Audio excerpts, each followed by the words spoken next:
В зале когда-то собиралась и нижняя, и верхняя палата. Сейчас именно там хранится венгерская корона. Она сравнительно недавно прибыла на родину. В 1944 году была вывезена фашистами. Затем попала на одну из военно-морских американских баз.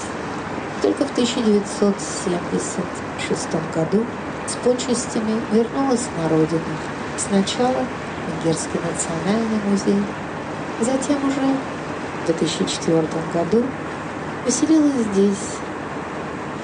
Здесь находится и до наших дней. У венгерских депутатов есть нижняя палата и верхняя. И собираются они только в верхней палате.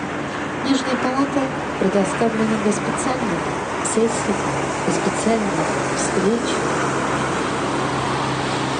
Верхняя палата, палата аристократов, перед входом в нее лежит голубой ковер, для того, чтобы еще больше подчеркнуть голубую кровь венгерских аристократов. И перед входом в нижнюю — красный.